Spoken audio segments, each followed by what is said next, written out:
Assalamualaikum warahmatullahi wabarakatuh. Selamat malam netizen, teman-teman inspirasian. Halo.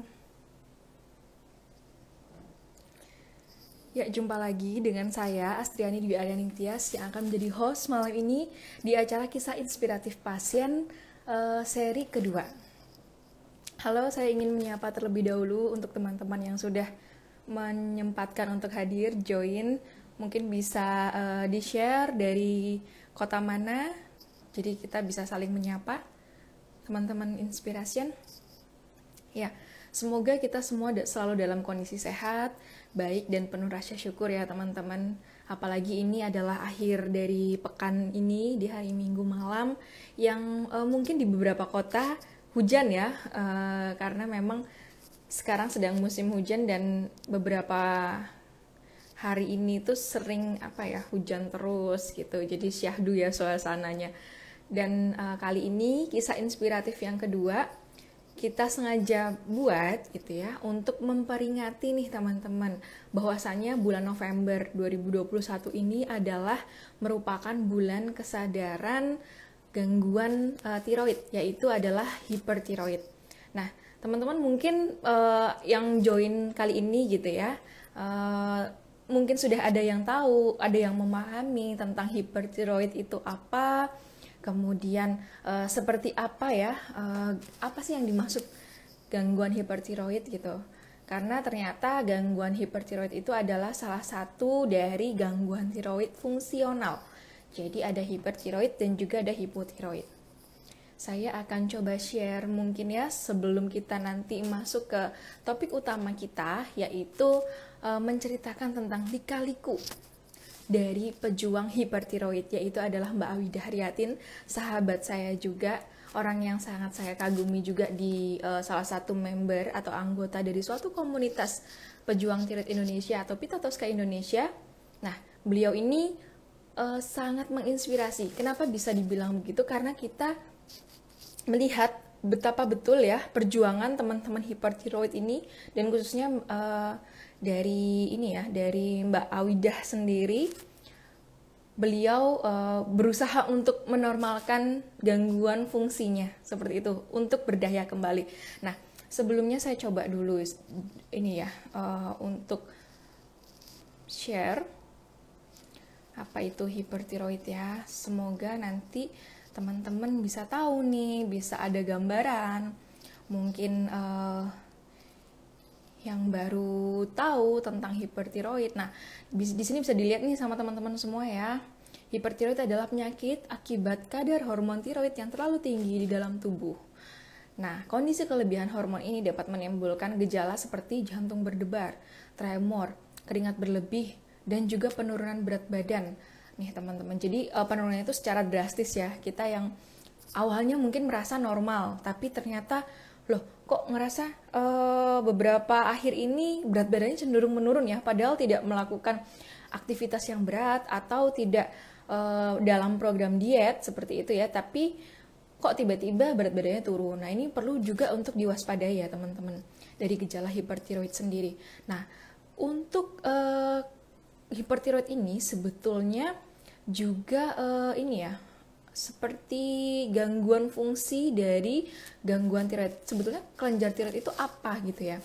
Nah, kelenjar tiroid sendiri, nah ini bisa dilihat ya kalau dari gambar, adalah kelenjar yang ada di area depan leher kita, atau kalau perempuan kita bisa raba ya, di leher depan, bagian depan itu ada yang namanya tulang dada nih teman-teman. Jadi posisinya kelenjar tiroid itu ada di atasnya, di atas tulang dada itu sendiri. Atau kalau untuk yang pria ada di bawah jakun. Nah, jadi untuk kelenjar tiroid itu sendiri itu mengatur fungsi metabolisme dari tubuh kita gitu ya. Nah, apabila ada gangguan fungsi atau tadi kita bilang ya salah satunya adalah hipertiroid, itu bisa menyebabkan kelebihan jadi hipermetabolik sendiri, atau juga penurunan fungsi yang lain seperti hipotiroid.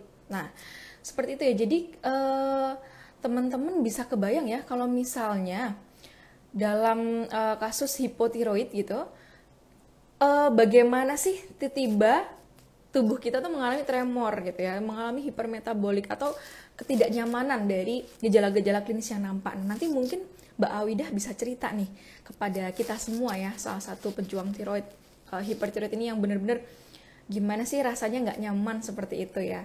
Dan juga teman-teman mungkin bisa tahu juga kalau hipertiroid ini bisa menyebabkan ada gangguan mata ya, atau kita sebutnya Graves of Ophthalmopathy seperti itu. Nah, nanti juga mungkin bisa kita dapat insight-nya dari pengalaman pasien, dan ini kisah inspiratif ini betul-betul murni dari pengalaman pasien sendiri. Jadi misalnya ada kondisi yang tidak sama atau kondisi yang berbeda antara satu pasien dengan pasien yang lain, mohon untuk bijak ya dalam memahaminya. Dan juga kalau misalkan ada case di mana kok kondisi saya ini nggak seperti ini ya hipertiroidnya, nah ini perlu untuk ditanyakan kepada dokter pengampu atau dokter yang menangani ya teman-teman. Jadi kita kembalikan lagi kepada pasien bahwasanya ini adalah individual differences, cuman kisah-kisah general yang mungkin gejala-gejalanya secara umum hampir sama, kemudian bagaimana berjuangnya ya, dari harus kemana, penanganannya apa, atau insight-nya ketika nanti mungkin muncul kondisi-kondisi mental atau kondisi psikologis yang muncul, itu bisa kita ambil gitu ya, kita resapi bersama. Nah, oh iya, tadi saya di awal juga bilang bahwasanya Mbak Awidah ini adalah salah satu anggota komunitas pejuang tiroid Indonesia, Pita Tosca, di mana Pita Tosca ini juga tidak hanya pejuang tiroid, hipertiroid ya. Jadi teman-teman nanti kalau misalkan mau lebih tahu informasi lebih banyak tentang gangguan tiroid apa, bisa cek ke Instagramnya Pita Tosca. Nah, tanpa berpanjang lebar lagi, kita akan undang narasumber kita yang sudah hadir hari ini. Saya invite beliau dulu. Oke. Beliau adalah Mbak Awidah Riyatin, merupakan ibu rumah tangga, tapi beliau berdedikasi penuh untuk merawat buah hatinya, berjuangnya untuk mendapatkan buah hati juga sangat luar biasa. Oke, sudah bergabung dengan kita. Halo Mbak Awidah, selamat malam. Assalamualaikum warahmatullahi wabarakatuh. Salam Mbak Astrid, teman-teman semua, salam. Iya, terima kasih ya Mbak sudah berkenan untuk gabung dengan Inspirasien, sebuah platform penunjang kesehatan pasien di Indonesia. Nah, Mbak Awidah, jadi kisah inspiratif pasien ini murni adalah pengalaman dari pasien. Misalnya kalau kita berharap ya Mbak, goal dari Instagram Live kali ini adalah menceritakan pengalaman betul-betul dari awal bagaimana, kemudian nanti insight-insight apa sih yang bisa diperoleh oleh pasien, dan kita tidak ada sponsor apapun, jadi kita bebas untuk mengeluarkan mungkin ya isi hati atau bagaimana nanti kondisi kita sesama pasien saling mendukung lah untuk sama-sama berjuang. Nah, mungkin Mbak Awidah, apa kabarnya Mbak Awidah malam ini? Ya, alhamdulillah sehat Mbak Astrid. Gimana Sehat ya? kabarnya? Alhamdulillah saya juga sehat ya. Ini teman-teman udah menunggu nih Mbak Awidah untuk bercerita. Oke, mungkin awal-awal nih Mbak, sebelum kita masuk ke inti gitu ya, bisa diceritakan nggak sih Mbak tentang gejala klinis yang dialami? Tadi kan saya udah sempat cerita tuh hipertiroid itu apa ya, dan ternyata wow sekali ya, ada penurunan berat badan yang drastis dan macam-macam. Mungkin kalau yang dialami Mbak Awidah bisa dijelaskan seperti apa Mbak? Silakan. Awalnya tuh saya ngerasa kayak tremor ya Mbak Astrid ya gitu. Kayak tangan tuh nggak bisa diamkan gitu. Terus jantung tuh berdebar sekali gitu. Nah, berat badan tuh emang turun drastis ya. Tapi waktu itu saya bener-bener awalnya tuh seneng ya, karena berat badannya turun gitu. Jadi nggak ada kepikiran sama sekali kalau kena hipertiroid gitu. Hingga puncaknya saya tuh mengalami pembengkakan ya pada leher. Nah, di situ mulai apa ya gitu, kok jadi kayak gini gitu. Ya. Dan apa tuh mulai kayak menonjol ya Mas ya. Nah, di situ akhirnya saya di konsultasi lah. Akhirnya saya dirujuk ke polispesialis penyakit dalam gitu. Dan di situ pertama kalinya saya konsul tahun 2016 ya. Saya ke poli penyakit dalam, cek FP4, cek PSHS gitu. Dan hasilnya memang saya terdiagnosa hipertiroid saat itu. Itu sih.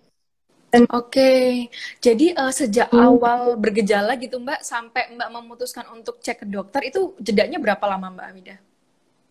Jedanya mungkin setahun ya Mbak Asri ya, hampir Hmm, setahun ya.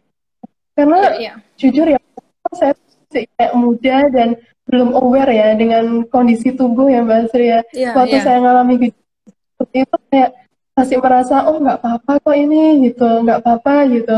Sampai akhirnya ini tadi sih yang pembekakan di leher itu benar-benar kayak kenapa ya ketakutan ya waktu itu. Akhirnya Mm-mm. mulai mau memberanikan diri untuk konsultasi gitu. Oke, nah untuk pembengkakan lehernya sendiri itu ukurannya kayak berkisarnya berapa Mbak? Atau nampak sekali kah atau menjorok ke dalam? Nah, itu kalau saya emang menampak sekali ya Mbak ya, gitu. Emang Hmm. kelihatan lah gitu, udah beda banget lah gitu. Jadi emang dari kasat mata tuh kelihatan gitu. Sih. Oke, berarti selama ya tadi menurut penuturan Mbak Aidah ya teman-teman tahun 2016 ya baru Iya, mengalami gejala 2002. dan satu tahun kemudian baru berani untuk ke dokter ya. Sebetulnya reasonnya adalah karena mungkin usia ya Mbak ya masih muda. Waktu itu kalau boleh tahu berapa Mbak umurnya? Waktu itu 21 tahun ya Mbak Asri ya gitu. Oh, Masya Allah, 21 tahun ya.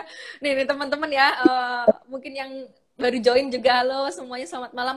Jadi di umur 21 tahun, Mbak Awidah sudah mengalami gejala-gejala klinis hipertiroid ya.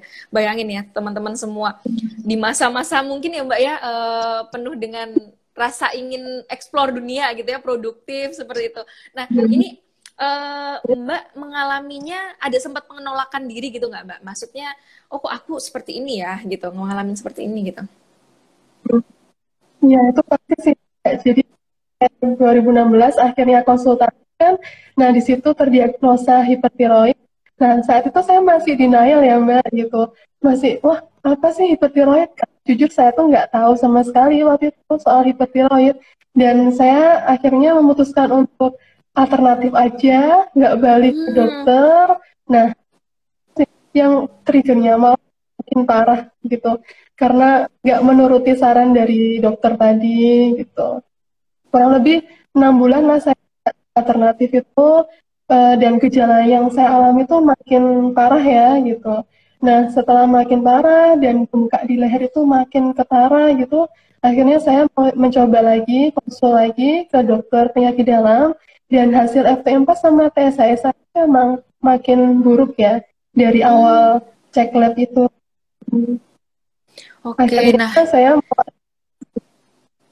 gimana Mbak? Boleh boleh ya dilanjut nggak apa-apa.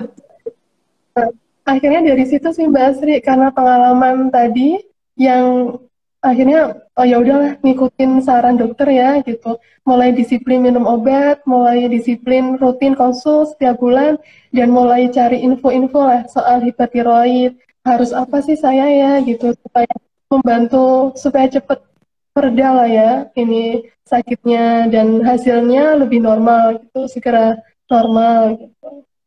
Oke, jadi nih teman-teman, lika-likunya ya Mbak Awida ya, setelah mengalami gejala klinis ternyata berangkat ke alternatif ya. Jadi sempat juga ke alternatif. Ternyata yang bisa di-highlight adalah kondisinya makin memburuk ya.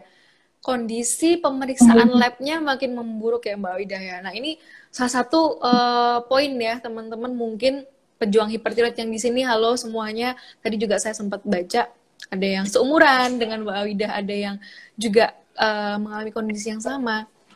Ternyata Mbak Widah mengalami sendiri, kalau ke alternatif itu akan membuat diri ya. Dan setelahnya Mbak Awidah justru cenderung untuk memilih medis. Seperti itu ya Mbak ya. Nah, untuk penanganan dari hipertiroid sendiri, kalau kata dokter yang menangani Mbak Awidah itu apa Mbak? Atau apa gitu ya yang penanganan yang dialamin? Ya, jadi diagnosanya kan hipertiroid ya Mbak Astri ya. Awalnya tuh Iya. kan saya ke penyakit dalam gitu. Akhirnya setelah saya kenal Vita Tosca, saya memutuskan untuk pindah ke endokrin gitu. Nah, di situ Hmm, makin detail lah ya. Kenapa saya kena hipertiroid? Gitu. Akhirnya cek penunjang lain seperti TRAB ya Mbak Astri. Dan di situ oke. dinyatakan sebab hipertiroid saya adalah thyroid disease gitu. Oke, berarti Hmm. ada penanganan spesifik ya Mbak ya, yaitu TRAB atau thyroid Ya, antibody receptor ya. Itu positif dan Graves disease ya berarti Mbak Awida ya. ya, ya. Oke, nah selain itu Mbak, selain gejala klinis seperti tremor, kemudian ada penurunan berat badan drastis, apakah ada pengarah ke gangguan mata Mbak? Iya, heeh. Jadi awalnya kan memang saya tuh emang matanya tipe yang belok ya Mbak Astri ya. Nah, Hmm, setelah kena steroid ini makin ketara ya, kayak lebih maju gitu. Dan sempat konsultasi ke ya, spesialis mata. Kalau memang ada apa kayak penambahan lemak atau apa ya, maaf ya kalau namanya salah ya. ya Jadi nggak apa-apa, nggak istilah, apa-apa. jadi memang itu bisa diakibatkan oleh hipertiroid gitu sih Mbak Astri. Oke, oke. Nah, Jadi kayak mata juga lebih kering. Oke, berarti memang ini ya, konsul juga dirujuk untuk ke spesialis mata ya Mbak ya dari hipertiroid. Nah, untuk penanganan hipertiroidnya sendiri apakah sudah tuntas Mbak untuk pengobatannya atau masih berlanjut? Alhamdulillah masih berlanjut ya. Ya. Jadi mulai tahun 2016 sampai sekarang nih Mbak Sri, saya masih konsultasi dan masih rutin minum tirosol 10 mg ya dan propanolol gitu. Ya kurang lebih udah hampir 5 tahun Mbak Sri gitu.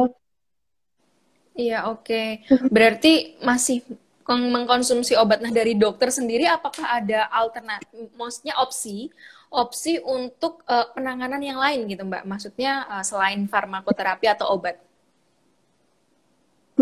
Awalnya sih memang murni obat ya Mbak Sri gitu. Mm-mm, mm-mm. Karena nggak ada USG diet ya Mbak Sri. Itu hasilnya pembengkakan aja gitu. Nah sampai akhirnya tahun ini USG tiroid saya hasilnya tuh follicular cell hyperplasia. Jadi apa jinak sih gitu. Akhirnya dari situ dokter menyarankan untuk secepatnya segera operasi gitu Mbak Asri. Jadi insya Allah next step ini mau operasi sih. Oke, oh itu mungkin karena ada gangguan nodul ya Mbak ya, jadi perlu Iya, untuk operasi ya. Oke, nah iya. semoga ini lancar Mbak untuk penanganan medis dari Amin, Mbak amin. Awida. Oke, Mbak Awida saya sempat dengar nih cerita dari Mbak Awida sendiri, mungkin bisa diceritakan ke teman-teman. Bagaimana perjuangan ketika Mbak Awida ini, halo? Ya, Iya, halo. apakah suara saya jelas? Ya, bagaimana sih Iya, perjuangan Mbak Awidah ketika Mbak ini mengalami juga gangguan reproduksi? Apakah ada kaitannya dengan kesulitan untuk memiliki keturunan atau bagaimana, Mbak? alhamdulillah kalau di desa kesulitan ya Mbak, maksudnya lancar gitu, dari haid itu lancar. Hanya saja memang problemnya tuh saat hamil Mbak Astri gitu. Jadi 2 kali saya hamil itu dalam kondisi hormon yang tidak stabil gitu. Hingga kedua anak saya ini juga memiliki gangguan tiroid gitu.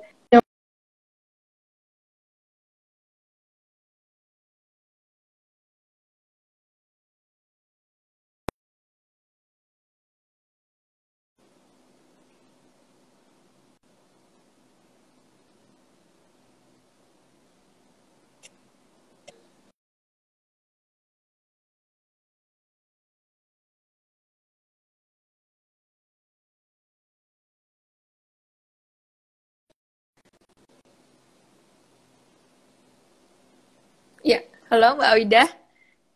Ya, maaf ya. Ya, halo, Mbak Astri. Oke, halo Mbak Awidah. Apakah suara saya masih terdengar jelas, Mbak? Iya, halo. Iya, Ya, iya, masih, oke. masih. Ya, oke. Tadi Mbak Iya, Awida sempat terputus sih untuk ceritanya. Jadi Mbak Wida tidak mengalami ya apa namanya gangguan ketika hamil ya, justru malah lebih mudah ya untuk Mbak Wida untuk bisa hamil.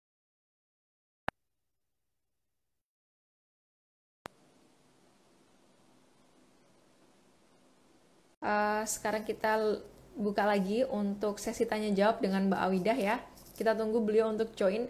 Jadi tadi kisahnya sangat menginspirasi banget, dimana memang pada awalnya Mbak Awidah ini mengalami gejala klinis dari hipertiroid ya. Tiba-tiba berat badannya turun drastis yang dirasa ini problem perempuan sekali ya. Jadi kayaknya nggak apa-apa gitu ya turun drastis, malah lebih seneng ya. Tapi ternyata itu adalah suatu hal yang mengkhawatirkan.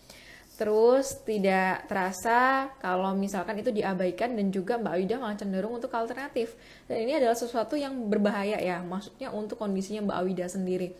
Beliau tadi menceritakan bahwa kondisinya itu justru lebih buruk ya, yaitu hasil labnya buruk, kemudian malah membuat penanganannya yang harusnya bisa lebih cepat jadi sempat tertunda seperti itu. Nah terus kemudian Mbak Wida sempat cerita 1 tahun kemudian pasca ada gejala klinis atau anamnesis awal, Mbak Wida akhirnya berani untuk ke dokter, periksa ke dokter penyakit dalam, dan kemudian terdiagnosis hipertiroid gitu. Nah oke, kita sambil menunggu Mbak Wida ya untuk join lagi.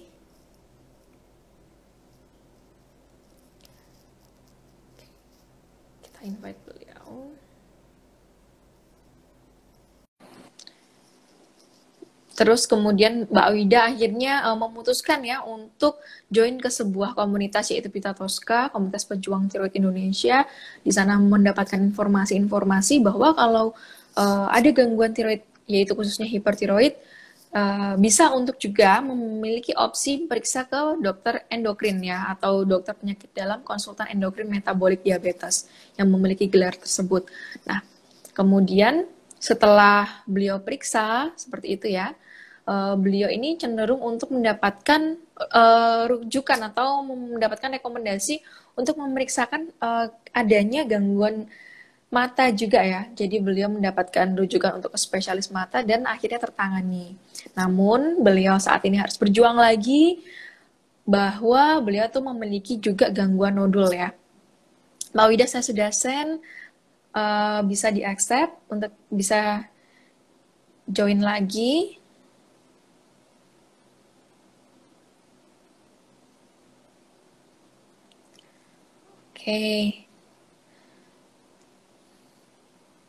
Oke. Nah, terus kemudian di mana memang ya, halo Mbak Wida, maaf ya, mohon maaf sekali tadi sempat terganggu. Oke, suara saya terdengar jelas, Mbak?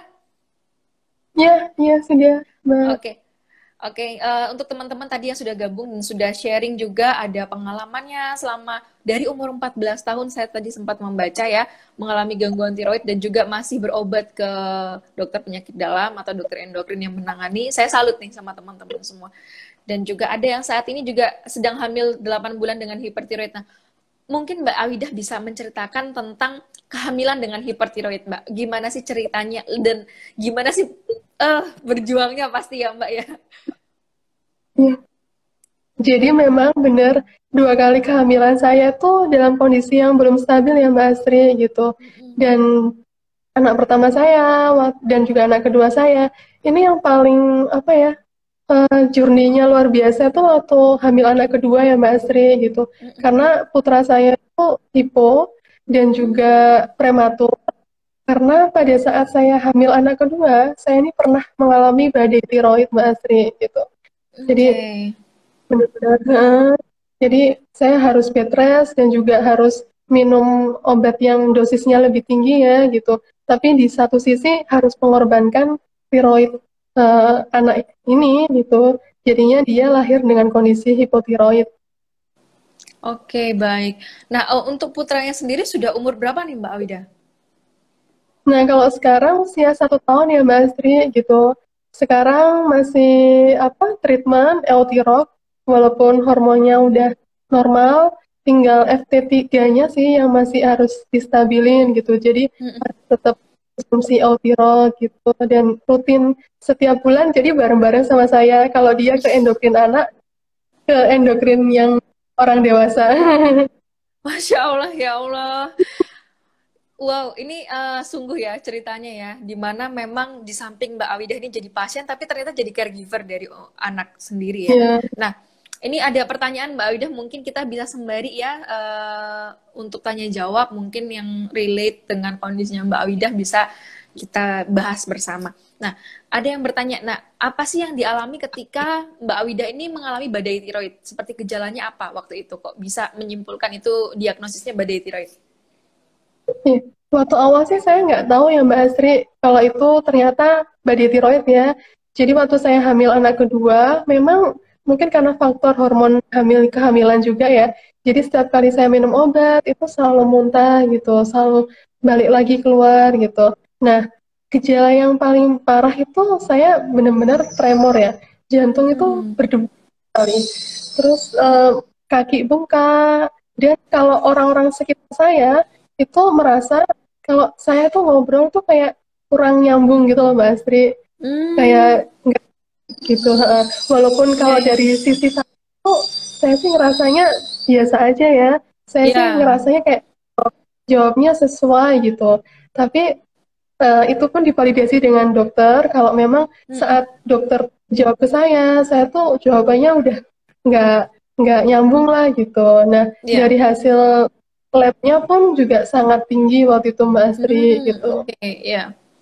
Oke, nah ini ya teman-teman ya, badai tiroid atau thyroid crisis atau thyroid storm, kita bilangnya krisis tiroid, badai tiroid atau thyroid storm ini sangat mengancam nyawa ya, di mana kondisi hipertiroidnya itu sangat melambung, dibuktikan dengan hasil lab ya. Waktu itu Mbak Ayudah mungkin juga sempat mengecek gitu, FT4-nya sangat tinggi dan TSHS-nya sangat rendah. Ini menyebabkan kondisi-kondisi mungkin kalau teman-teman hipertiroid bisa sampai ada yang ini ya Mbak bisa masuk IGD karena harus ditangani dengan cepat. Biasanya tuh diinjek dosis tinggi dari obat anti tiroid. Kemudian kalau untuk ibu hamil sendiri ini juga mengancam janin ya dan juga ibu. Karena apa? Bisa jadi menyebabkan preeklamsia bahkan sampai eklamsia. Jadi kalau teman-teman hamil dengan hipertiroid gitu ya, ini wajib hukumnya untuk memeriksakan secara rutin ya Mbak Widah ya, dan juga merasa atau memeriksa gejala klinis apa sih yang muncul. Nggak perlu khawatir ya Mbak Widah tadi juga share ya. Memang nggak perlu khawatir, nggak perlu terlalu panik, tapi kita juga tetap aware ya, namanya seorang ibu berbadan dua, kita apa ya, ada anak di dalam diri kita, jadi kita yang lebih aware. Nah, ini Mbak Awidah juga ditanya nih sama teman-teman. Kalau Mbak Awidah, apakah sudah vaksin COVID, Mbak? Ya, alhamdulillah akhirnya sudah ya Mbak. Jadi udah vaksin kedua Alhamdulillah. kali. Alhamdulillah. Itu penantian lama juga Nah, karena benar-benar waktu lama. itu Waktu itu hormonnya masih tinggi, FT4-nya masih tinggi, sama dokter disuruh tunggu dulu. Akhirnya waktu FT4-nya normal, langsung disuruh nyari untuk vaksin sih. Alhamdulillah, sejak itu normal, sampai vaksin kedua kemarin, FT4 normal, jadi lancar, bisa vaksin 2 kali. Oke, alhamdulillah nih teman-teman ya, betapa perjuangan seorang pasien hipertiroid untuk mendapatkan vaksinasi COVID ya, itu penting ya untuk kita semua, dan juga pasien gangguan tiroid bisa untuk vaksinasi COVID, jadi jangan khawatir ya. Mbak Awida sempat ngalamin ini nggak Mbak, apa namanya, ada KIPI nggak ketika vaksin? Oh ya, kayak itu ya gejala nggak maksudnya Iya, Mbak Astri? gejala, iya betul. Hmm, Kondisi ya. Jadi apa, imunisasi, apa kondisi ikutan pasca imunisasi. ya, ya, jadi waktu kalau di saya ya, waktu Ya. pasca vaksin itu mengalami kayak tiduran tuh Mbak Asri, jadi Oh, biduran, ya. gatel-gatel, panas, kujur tubuh gitu. Tapi alhamdulillah sih, kata dokter masih nggak apa-apa ya gitu, diminum kayak obat anti apa namanya ya itu, dan alhamdulillah sih cuma 1 hari sih Mbak Asri gejalanya. Setelah itu alhamdulillah baik-baik aja. Oke, baik-baik. Nah, ini alhamdulillah sekali ya, bahwasanya untuk mendapatkan vaksin sendiri itu memang harus dari rekomendasi dokter ya, Mbak ya, dokter penyakit dalam Ya. atau endokrin. Nah, teman-teman Hmm. yang belum vaksin, segera kita mencari rekomendasi vaksin ya. Oke, nah ini ada pertanyaan dari, oke, Bapak Fandi, berapa sih Mbak free T4 dan T3 atau TSH-nya pada saat badai tiroid tersebut? Wah, saya lupa ya, Mbak. Jujur aja waktu itu saya lupa ya. Karena bener-bener kayak genting gitu. Cuman Mm-mm. kayaknya hampir hampir 90-an dari ambang batas Hmm. 16. Oh iya, Masya Iya, Allah ya itu ya. hampir. Bener-bener Ya, butuh segera untuk dibawa ke rumah sakit sih kalau itu ya Mbak ya. Nah teman-teman kalau misalkan sudah mengalami kondisi badai tiroid itu harus segera untuk dibawa ke IGD setidaknya ya untuk ditangani lebih cepat. Nah, oke kita kembali ke pertanyaan ya. Mungkin ada pertanyaan dari Ibu Fitri, Mbak vaksinnya ke dokter atau Mbak cari sendiri? Maksudnya ke rumah sakit atau Mbak mencari di pusat vaksinasi terdekat? ya. Jadi kebetulan saya kayak ikut dari perusahaan tempat kerja suami sih, Mbak. Gitu. Jadi diarahkan ke vaksinasi gotong royong ke Iya. rumah sakit. Gitu. Oke, berarti intinya hanya tinggal membawa surat rekomendasi itu tadi ya Mbak ya, Iya, bisa untuk iya. dilaksanakan di mana aja. Oke, nah ini juga pengalaman sih teman-teman, mungkin pejuang tiroid atau pasien yang lain, bahwasanya kita tinggal meminta surat rekomendasi dan menyatakan yang menyatakan bahwa kita sehat, layak vaksin, bisa untuk di mana saja gitu ya.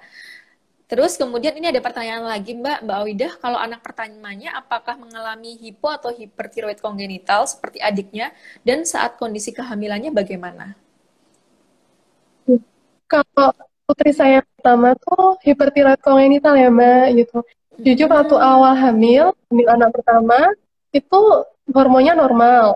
ya. Sampai masuk trimester 2 akhir itu hormon saya naik gitu. Mm-mm, Karena memang mm-mm. kata dokter sih ada satu hormon saat kehamilan ya yang bisa jadi pemicu untuk hipertiroidnya makin tinggi gitu.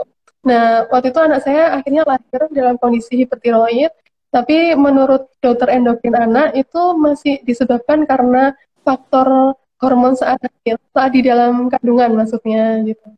Jadi waktu putri saya ini sih katanya nggak lama Mbak Sri, alhamdulillah. Jadi 4 bulan 4 treatment bulan.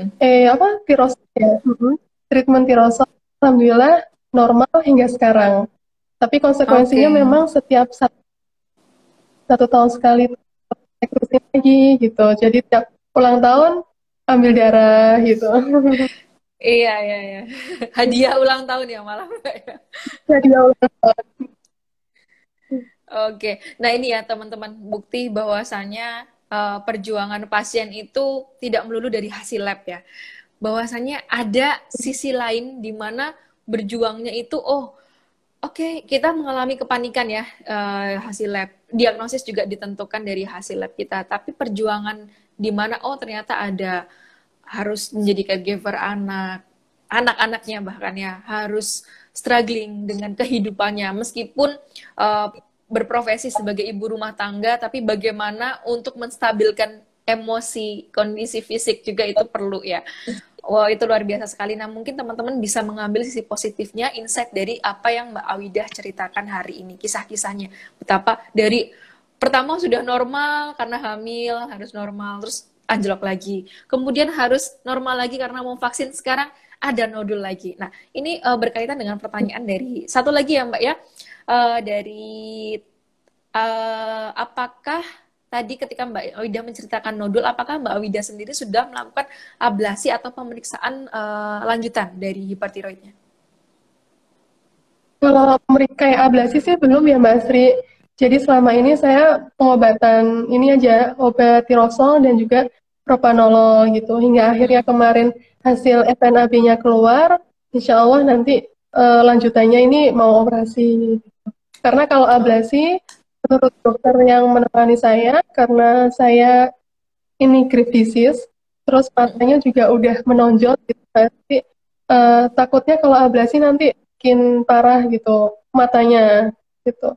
Jadi langkah terbaiknya untuk operasi sih. Oke, baik. Nah, ini ya teman-teman tadi yang mungkin baru join, bahwasanya cerita Mbak Awidah ini, beliau juga terdiagnosis Graves' disease atau gangguan autoimun yang menyerang kondisi tiroidnya sehingga menyebabkan hipertiroid. Yaitu ada gangguan mata juga. Mbak Awida sudah memeriksakan diri ke dokter penyakit dalam konsultan endokrin metabolik atau dokter endokrin, dan juga sudah tertangani ya untuk gangguan matanya sedang berlanjut ya. Nah, ternyata ada nodul baru ya Mbak Awidah ya. Bukan nodul baru, ada nodul di area tiroidnya dan dirujuk untuk operasi. Nah, mungkin teman-teman yang oh ya, sorry, tadi juga sempat terlupa, Mbak Awidah sudah melakukan lab secara rutin berkala, yaitu pemeriksaan free T4, TSH, dan juga TRAB ya Mbak. Juga sudah di USG tiroid dan juga sudah di biopsi atau FNAB, fine needle aspiration biopsy. Nah, ini adalah suatu pemeriksaan yang lengkap ya.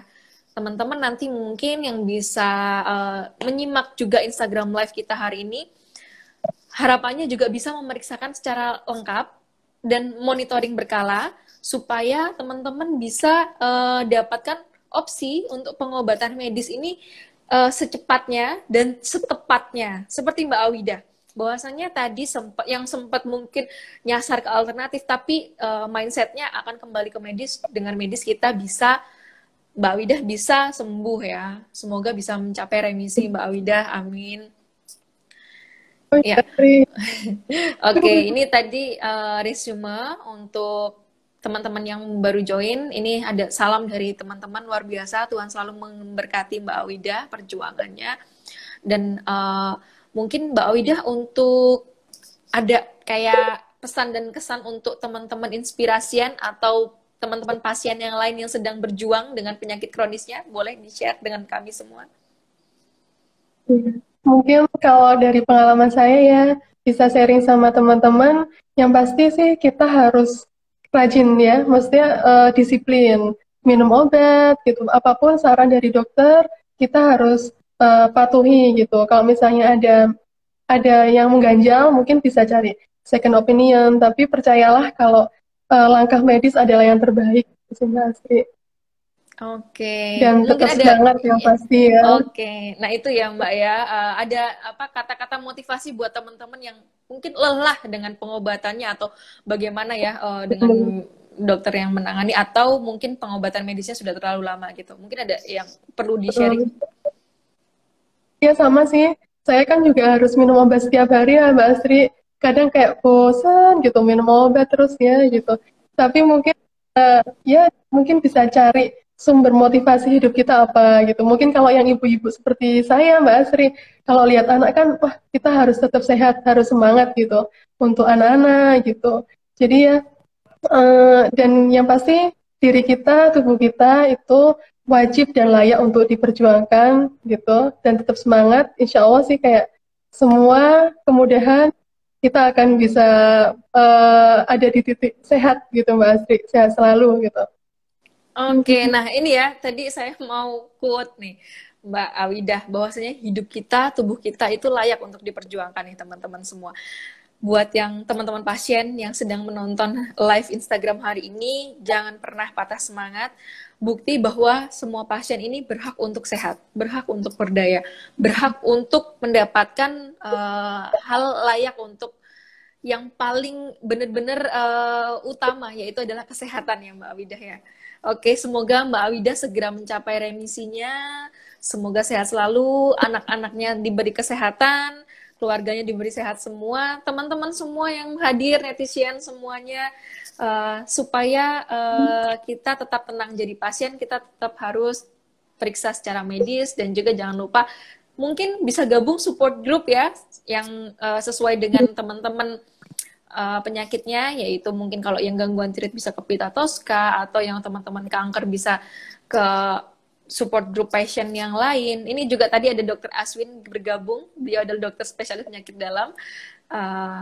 Terima kasih atas kehadirannya dok, dan juga teman-teman yang lain mungkin yang juga sudah join, sudah memberikan pertanyaan dan juga insight kepada kita semua. Terima kasih Mbak Wida, terima kasih sekali. Saya atas nama Inspirasian mengucap sangat your story is very inspiring and touching for us gitu.